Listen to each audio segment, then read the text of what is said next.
This podcast is sponsored by Magic Rock Brewing.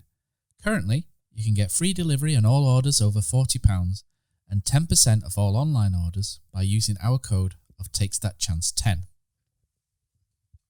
Christopher Schindler has a chance to write his name in Huddersfield Town legend. And he takes that chance!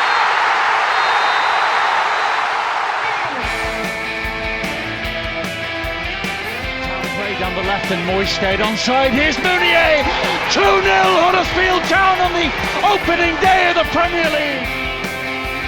1-2 wicket Tunga. Here's Moy, right-footed. 1-0 Huddersfield Town. Lindelof misses his header. De Quattro's in. Round De Gea. 2-0 Huddersfield Town. 2-0 Huddersfield Town.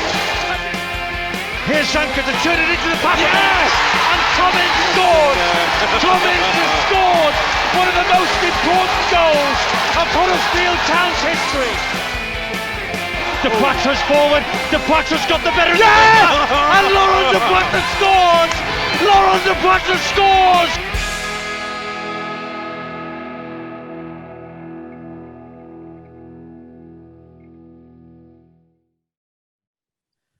Welcome to Andy Takes That Chance, the warm-up. Considering that no Town fans were laughing at Norwich 7, Huddersfield 0, I thought we could do with injecting some humour into the warm-up. And with Rotherham on the horizon, what better way to do that than invite a couple of Chuckle Brothers onto the podcast? To me, to you, it's Ollie Fisher, and to me, to you again, it's Josh Quirke. How are we doing, chaps? Not bad, mate. How are you? Good. We all good, Ollie? This is your first foray back onto Takes That Chance since the Sweargate incident of 2018. I've served my 2-year ban now. I'm back. John I'm better than Tuesday night, so. Okay. Excellent. Yeah. Okay, so we're here to talk about Huddersfield Town versus Rotherham, a rather important game in the Championship for us this weekend. So Huddersfield Town, Rotherham, let's delve into the past a little bit. These two sides have met 57 times, of which the Millers have only won 10. Town have won 31, which gives us a very healthy win ratio of 54%. Earlier this season, Pippa forced an injury time on goal at the New York Stadium for the 16th draw between the two clubs. So today's memorable game, it wasn't today, but the memorable game between Huddersfield Town and Rotherham I've picked is from 1994. And Ollie, you were probably still a little sperm, weren't you, swooning around? So it was Huddersfield Town 1, Rotherham 0, and Andy Booth volley. I think we've probably all seen the volley from the Neil Warnock promotion video. It was a great day. Got back and volleyed in, wasn't it? Yeah, I think it got goal of the season, didn't it? A Boothie wonder volley in front of quite a big Christmas crowd. I think there was about 15,000 there, which was quite good for that time in the stadium. So it was a good day in the Neil Warnock era. Eventually, we got to Wembley, won promotion. Do you remember much from that day, Josh? You probably would have been older than 10 or something like that. Yeah, something like that. No, not really, mate, to be honest, apart from the goal. I think that's all that probably sticks out of it, really, to be fair. Absolutely, and we could hopefully do... A bit older than me, you'll know. A couple of years, not many. Right, let's move on to Rotherham. So some strengths and weaknesses. So this is the part of the podcast where we look at Rotherham in a little bit more detail. And remember, no slacking, guys, as the Chuckle Brothers say. Rotherham's style under Paul Warne has often been a bit smash and grab, I think it's fair to say. They tend to sit deep and defend and try and nick goals. However, lately they've been needing some results. So they've come out of the shell a little bit. And I watched both games against Millwall and Wycombe randomly because I had nothing better to do. You're getting that bored. Yeah, and they were very, very unlucky in both games. They should have won both games, even though Wycombe beat them 3-0. Rotherham were the better side, really. They can pass the ball when needed. They've got Barlaser, who sits at the base of a midfield diamond. Matt Crooks sits at the tip. And they can often be direct and mix it up and put the ball into the channels quite a lot for the likes of Freddie Ladapo and Smith up front, Michael Smith. And their running in the channels can cause quite a lot of problems for sides. Other things that we've picked up. So Rotherham average around 11 shots per game, which is ironically the amount Town concede per game. So most of those tend to be off target. So only 3 shots on target. In terms of concession, Rotherham are the second highest conceders of set pieces in the league. So they tend to give away a large percentage of free kicks around the area as well. So that's potentially one route that can be used to beat them. So potentially Isaac and Benza could be important. So what have you guys picked out and made of Rotherham during this season, and what's really stood out for you? I'll let you go first, Ollie. You look like you're champing at the bit there. So based on that Wickham game on Monday, which obviously was a big game for us, was just sort of watching Gillette Soccer Saturday, and they kept going to the game, and Chris Kamara was there, and he was saying Rotherham are absolutely battering Wickham. I've no idea how Wickham have got a 1-goal, a 2-goal, and then eventually a 3-goal advantage. Sounds like Wickham went there and did a bit of a job on them, let them have a lot of the possession, because that's not really what Rotherham are used to. They're actually probably better playing on the counter, as you say, knocking balls into the channels. But yeah, I don't know. I think Rotherham are a strange side. I don't know what people were expecting from them when they came up. Probably another struggle. But I actually don't mind their squad. I look at some of them players and think they'd be functional in our team. I think probably both of their front two would actually maybe start for us. I think they're on 10 and 9 goals or something this season. But they're better away from home at Rotherham. They've picked up more points away than they have at home. So that probably proves the point about them playing better than on the back foot, and they're conceding possession a bit more. So whether that factors into our approach, I'm not really sure. But I noticed that Rotherham have actually won one of their last 16 games against us in all competitions. And that one win was that dreadful 2-0 home defeat back in 2015. Where we got scored, of all people. Yeah, we got really, I think it was a baking hot day, and we got properly booed off that day. And that felt like we'd been dragged right back into the relegation fight. It was a late season game, and I just hope that it's not another ominous kind of late season fixture like that was. But yeah, I don't know. Both teams like bang out of form, I guess. So it feels like it could be a tough watch on Saturday, regardless of the occasion. Josh, what have you picked up from Rotherham? Yeah, I think like Ollie said there, I mean, they've mixed it to like a 3-5-2 now, aren't they, going from a 4-4-2? They're sort of playing like that 3-5-2 formation. I think it could be, like I said, it could be a tough game, hard watch. I think they'll let us have the ball. I think the emphasis will be on us to take the game to them, which will probably suit them. And their away form, I think at the last 8, they've won 5. With 3 defeats coming by only a goal at Millwall, Bournemouth, and I believe it was Norwich. So their away form is actually pretty decent, and I think it'll probably suit them. The fact what happened to us at Norwich this week, that the emphasis really is on us to come out and perform and win the game. Now we've more or less made it a bit of a must-win fixture for ourselves. I think they'll, like I said, with the big lads up front, I think they'll try and probably get down the side with Ladapo's pace. And they'll probably play for set pieces, I'd imagine, being quite a big side. And it's down to us to counter it, and with having the ball, just trying to keep the ball off them and move the ball around the park. Yeah, so we'll have a look. So key players in terms of key. So Rotherham, obviously, they need to respond as well. So a 3-0 home defeat to Wickham doesn't look great. Even neither does a 7-0 away defeat to anybody, never mind Norwich. So, both teams will obviously be looking to hit back in this one. So it's going to be interesting. A few things, courtesy of Mr. Chicken, is he was telling me earlier that Huddersfield Town have never, after a 6 or 7-0 defeat, 6 after a hammering, essentially, Town usually come back with a win or don't tend to lose the next game, which, immediately made me think, oh, that's going to be 1-0 Rotherham. But we'll look at key players. So key players. So I'll let you guys go first. Ollie, who have you picked as a key player for Rotherham, and who may be someone who could potentially hurt us on the day? This might be an obvious pick, but I've gone with Ladapo. From what I've seen of him, he's probably better than them, without any disrespect. Well, not much disrespect to Rotherham, but I just feel like if we're going to lose this game, it's going to be clumsiness at the back again from us. We've seen, perhaps Tuesday's not the best example because of how good Norwich are, but we've seen a lack of organisation and silly individual errors cost us time and time again. Ladapo's quick, he's strong, he's pretty good technically, and I think that he might be the one that causes us a few more problems, particularly on the counter, than yeah, it's got to be Ladapo. Josh? I went Dan Belazer. I think signed him last. I think we were on loan there last year from Newcastle, and they picked him up again this summer. I think he was on the bench when we played him earlier in the season. I don't know if he were injured. I think he's played around. When I looked at 27 games this season, I think he's got 3 goals, 4 assists, 19. I think we're having a look here. 19% of his goal involvement for Rotherham this year he's been involved in. Probably, I'd say one of their technically better players on the ball.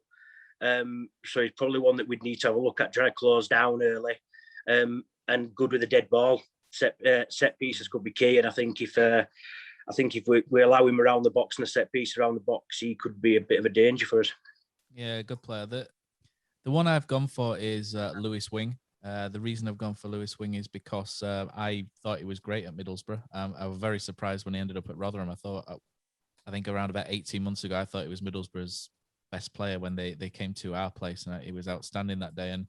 And watching them the other day, he's very much box to box, full of energy. And if you play that narrow midfield, you need someone to sort of break lines and move into areas where your traditional central midfielders aren't going to go. And he's doing that quite well, full of energy. And when you look at Town against Norwich, energy is one thing that we definitely didn't have. So an energetic midfielder, hopefully, doesn't cause us too many problems this weekend. So let's move on to Town themselves. So how do Huddersfield combat Rotherham? So from things I've looked at, set pieces obviously being a weakness. You suspect Isaac and Benza may come into contention as the only player who can really whip a set piece for Town. Although, to be fair, he's a little bit out of form at the minute. Inside the box, Keogh, Sarr, and maybe Sonogo become important tools as well. But Town's strength is often down the flanks, and with injuries to Toffolo and Pippa potentially, you kind of look and you think maybe we'll struggle a little bit. So we may drive through the centre via Lewis O'Brien like he did in the last home game, where Lewis against Brentford was superb at carrying straight through the middle. So I potentially start looking at that area. And so for me, if Rotherham play this diamond 4-4-2, Town playing a 3-5-2, and the last team to play a diamond that came to Huddersfield was Swansea, and Swansea's midfield diamond that day was swallowed completely by Naby Sarr stepping into midfield and creating and Fraser Campbell and Dwayne Holmes, dropping back, and all of a sudden you've got an overload through the middle, and Town used that advantage, man advantage, to really take the game away from Swansea. And you would maybe suspect that maybe what we might try and do again, although like Ollie says, Rotherham will probably sit deep. So the centre-backs pushing forward would be quite key. And I think when they do that, you start to look at Alex Vaiko, and you maybe think maybe Alex Vaiko could come in as a centre-back and move into midfield as well. And all of a sudden you've got two that can push in and create those overloads and draw Rotherham out and pick passes. So that may be where our strength lies on the day. But like Ollie says, where Rotherham are dangerous are balls down the flanks for Ladapo and Smith. So that will cause problems for whoever's at the back for Town. So, but I do think we'll go with a 3-5-2. So what about you guys? So I'll throw it to you first, Josh, because Ollie went first last time. How do you look at Town and how they would combat Rotherham? And you can pick your key player at the end of it for Town as well on the day. My key player was someone you've said it, with Vallejo. To be fair, I think it's one of them games where we're going to have to be. They are going to be physical. They're not the best team on the ball, particularly, and I think I'd maybe put him in midfield next to Hogg, and I would try and win the ball as high up as possible, very much like we did against Brentford in the first sort of 20 minutes before we went off. He's also better on the ball than I think people give him credit for. Really, I think he's got that eye of a pass that can split to the thirds quite quickly with a pass. And then if you've got O'Brien in front of him, you sort of get that from O'Brien, where you get the best out of him. He's turning, he's going forward and driving forward. And I think that's where he's my sort of key player for Town, because I think if we can get them on the back foot and create pressure, I mean, it's a big game. There's going to be mistakes in the game. It's a big game for both teams. And I think it's just how we start. We can't let them get a foothold in the game. We can't let them get an early goal. We need to start from the off and really press up high. And we've seen we can do it earlier in the season when we've got the players in the side. I think if we press early doors and go quite hard at them, and just actually maybe try and open it up, allow us fullbacks, whichever fullbacks are playing, to maybe create a bit of an overlap, and just really getting behind him. And that's how I would go at it, to be honest. I'd just try and press as hard in midfield and win the ball as high up the pitch as possible. Fish? I'm going to play devil's advocate here and say we can probably learn something from how Wickham played on Monday. Now, I suppose it's different circumstances whereby Wickham are going all out for a win, really, and they need 3 points on the board if they're going to have any chance of staying up. But I understand why Town fans are saying that this is a must-win game, because you look at our remaining fixtures and you think there aren't many winnable games that we could target. However, I'd argue this is a must-not-lose. And I know it's always dangerous when you go into a game thinking just don't lose, but we have lost the games that we must not lose so far. And I think we need to be a bit more streetwise about how we go about trying to nullify them. I'd let them have the ball, to be honest, because I gather, I've not watched every Rotherham game like Matt has this season, but I gather that they struggle to break teams down when they're a bit more organised. And I do think we have what it takes to hurt them up the other end, especially as, if you both say, we can overload them through the middle. I would play 3-5-2 and just try the midfield swarm method again, especially if they play that diamond. But I noticed they have played 3 at the back a couple of times recently, so it'd be interesting to see if one tries to match us up. But yeah, Keyman Vallejo, presuming that he starts, will be absolutely massive. But I'm looking as well at O'Brien, because I think he's actually come on leaps and bounds since we switched to playing a 3-5-2.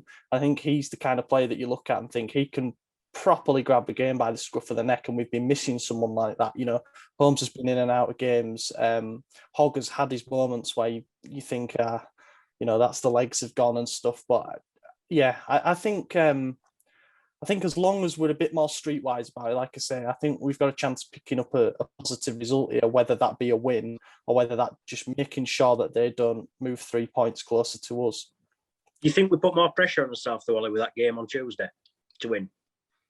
I agree, it's probably not a must not lose, but with the performance and how it went, and they've clearly had eyes on this game, do you think that's added more pressure to the fact that fan-wise, they expect to win from this game and not a must not lose? Yes, absolutely. Yeah, we have social media. I mean, what Twitter's like at the best of times, it's a reactionary, sensationalist vacuum. But if we don't win on Saturday, or in particular if we put in a bad performance, then pitchforks are going to be out without a doubt. But I think sometimes you just need to look at it in context, and I do believe that this is a must not lose game. We'll go for the win. I've no doubt of that. I think the moment that we get that next win and we get that breathing space, it might actually be enough. You know, we might not need another win then this season. We might just need a couple more draws along the way. Then all of a sudden you look at Coventry, who've got to come, and you think that's a must not lose. As long as we don't lose that, then we're fine. But yeah, we've put more pressure on ourselves, like we did with that Bournemouth game, where I thought the selection down at Bournemouth was a bit reckless. And you should never, when there's, a handful of games, less than 10 games left in the season, should probably never concede a game from the first whistle. And I feel like that's kind of what we did at Norwich. So yeah, probably is more pressure on. Interesting. I would caveat that, Josh, and say that I think Town fans maybe expected 0 points from those 2 games, but the manner of the defeat against Norwich has maybe got a few nerves jangling, I would imagine. We'll move on. Do you say key player there, Ollie? Were you saying Vallejo, or were you picking someone else? I'm going to say Benza, because I think he's going to score a free kick. My key player for this one is Fraser Campbell. Believe it or not, I think Town will look to Campbell to press from the front, like you say, Josh, but to also drop into midfield to create those overloads as well. And I think Campbell can cleverly do that. And I suspect that he may at points be, if he plays up front with Sanogo, maybe deployed as a 10 at some point as well, like against Brentford. So Campbell's versatility, I think, will hopefully come in handy for that game. Right, so we're on to our feature, so our preview feature. So no singing for this yet. So Cosley's not on here, so sadly we don't have that. So it's Return to the Mac. So Return to the Mac. It's the purpose of this feature is to take a look at this game against Rotherham and bring back a player who would slot into this side and make us better and perhaps win us the game. Also, we try not to pick the same players over and over again, giving us different options. So Aaron Moy, Marcus Stewart, etc. I think and Andy Booth. I think there'd be the 3 options every week. If we didn't put that rule in. So first, I'm going to go with Ollie. You go first with the player that you've picked, who you bring back to put in this side to help win us the game. Well, I think, we've got a bit of a hole in the left wing back position at the moment, and there probably hasn't been a better one that I've seen in a Town shirt personally anyway than Ben Chilwell. I know he was only on loan, but Christ, what an impression he made. And, now you can see him at Chelsea, and probably perhaps inspired by that performance and that goal last night. But I've just thought how good he would look in this current team with the way that we play. So, yeah, I'll go for Ben Chilwell. Joshua? I went for Andy Morrison. I'm just thinking where we are at the moment and sort of where he's a leader, wasn't he? Do you know what I mean? You were a leader, a ball playing centre half. He didn't take any crap. You know what I mean? And the sort of player that you'd look for in the situation where in a game against Rotherham, where it's like it's a big game that you could look at, and he's the one who'd stick his chest out. Do you know what I mean? That's why I went for him. I don't think. Well, he did have a big chest, yeah, but still, he's massive, wasn't he? He was just a leader. You look. You know what I mean? There's not. We have had many down the years, but he's always one that sticks out, isn't he? Yeah. So, for me, I've gone for a cent, and I agree with. I think Ollie's going to win this because that's a great shout for Ben Chilwell. Yeah, there's no point us doing that. Yeah, so I'm tempted to just throw it by putting Chris Hay in or somebody like that. Do you know? So but the player that I've gone for this week. Town's midfield struggled badly against Norwich, and sometimes I just feel like Hogg aside, maybe we don't have, not including Lewis O'Brien. So apart from Hogg and O'Brien, sometimes you just think maybe we just need a real force, a combative force in there. Sometimes but unlike Hogg, someone who can move forward rather than someone who does that sort of shielding job that Hoggy does very well. So I'm going to go back to 1992. Town brought in a top-class midfielder who could pass, get on the ball, and was as combative as anyone really that I've seen in a Town shirt. And my return to the Mac is Peter Butler. Ollie obviously has no idea who I'm talking about. I remember Andy Butler, but not Peter. Oh, Andy Butler! He'd never get picked by me in this. But Peter Butler was a quality midfielder. He Town in 91-92. When me and Josh were kids. I'm classing you as my age now, Josh.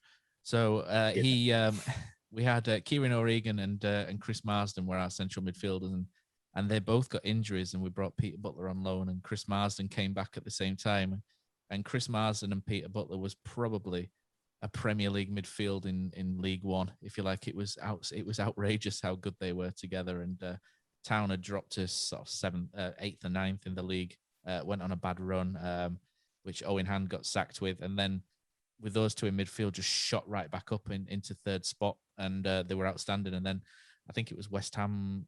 It was either West Ham, Southend. I think it was Southend. He was on loan from, and they wouldn't let us have him for the playoffs because they wanted to sell him to West Ham. And the rest is history. We had to play John Kelly in the playoff semi-final, and poor John Kelly wasn't up to much good. So that's return to the Mac. So. We're moving on to our second feature now of You Are the Coach. So it's that time of the episode where we don David Wagner's blue baseball cap, Carlos's skinny chinos, and Mark Robbins' glowering expression as we try to predict what will happen with team selection and the score. Firstly, let's make sure you all download the new app from FanHub and get involved with the team predictions there. And you can take on some of those guys via the app as well. Currently in the app, in first place, we have Pugwash. Nobody uses their real name, but Pugwash is in first place, Town fan. Second place is JWAT, J Watt maybe, up the Town. And then I'm there to be shot at in 3rd spot. So come and have a go.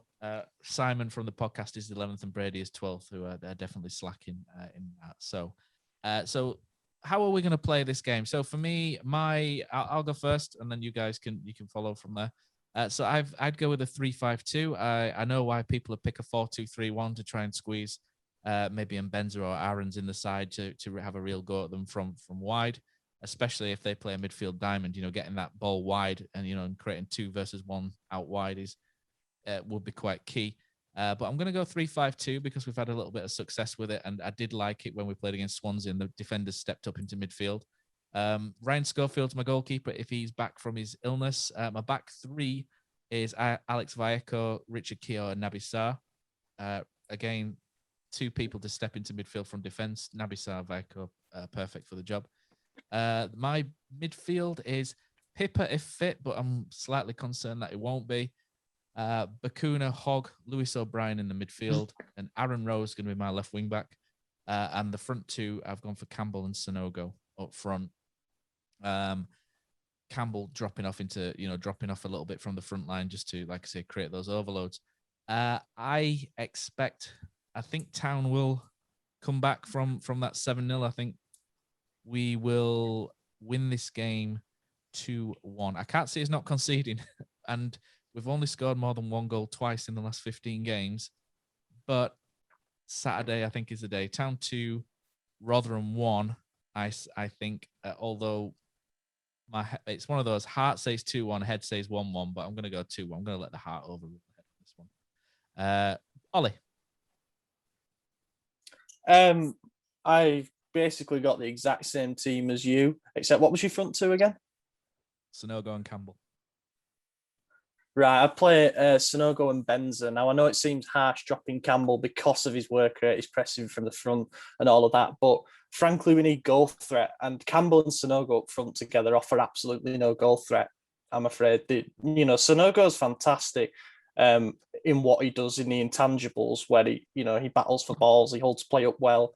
I actually think he's pretty tricky, for a big man as well. But we need someone who's going to perhaps be a bit more direct and not just going to constantly drop into midfield. I know Sonogo pins deep, but that often isn't actually complemented with the kind of chemistry you'd hope for with Campbell. So let's try something different and having Benson on for the set pieces as well. That just gives us another dagger. And rest of the team exactly the same. To be honest, I'm also sceptical of Pieper's fitness, but if he is fit, please play him on the right side, for God's sake, and play Rowe as a left wing back. I think that's all we can do. The Dehaney experiment has been tried and it's failed, unfortunately.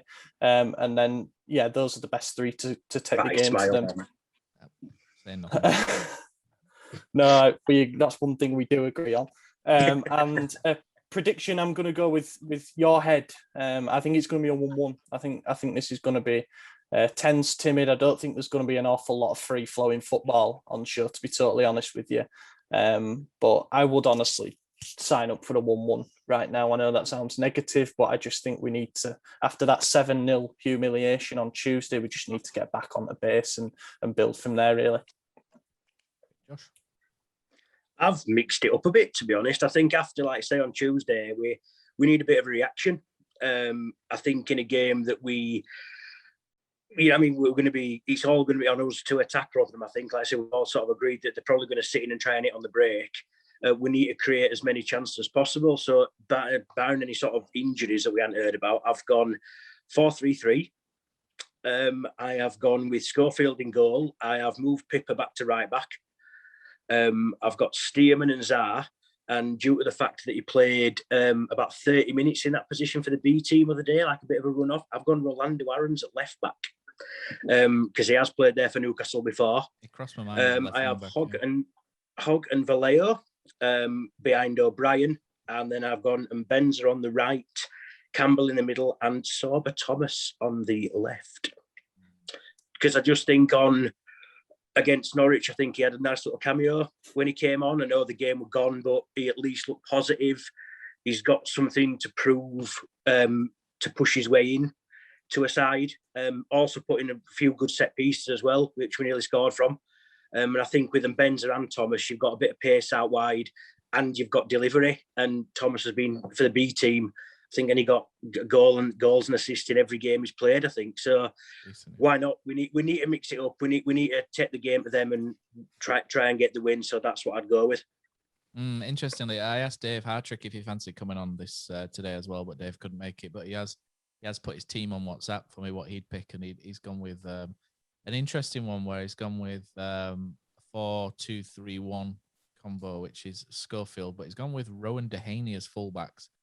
with Sarr and Keogh. So he's gone for that back four and a winger, if you like, at fullback, like you have there, Josh. Hogg and O'Brien as the two, but he's also picked Sorba, Thomas, Bakunin and Benza behind Sanogo. So that's quite an interesting side as well. But yep, lots to do. Score prediction again, Josh, what did you say that was going to be? I think we'll just edge it 1-0. Right, so I've gone for 2-1. Ollie's gone for 1-1, wasn't it, Ollie? And Josh has gone for 1-0. Yeah. So all three predictions indicate a potentially tight game. I think that's all what we're expecting. A bit attritional at times as well, and hopefully Town fully turn up to this one. So thanks for listening to the warm-up. Let us know in the comments section, and let us know on social media what score and how you think this will go as well. And we'll be back after the Bournemouth game on Wednesday. So we'll be back on Wednesday with the main podcast, and we'll catch you later. Oh, what a night. Late in May in 2017, Schindler scored, it was a effing dream. What a feeling, what a night. Oh, what a night. Wagner singing, we are Premier League. The greatest sight, St. George's Square to see.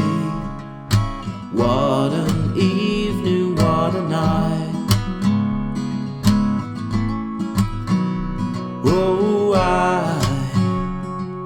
I got a funny feeling when he walks and a fence, and then the commentator yelled he takes that chance.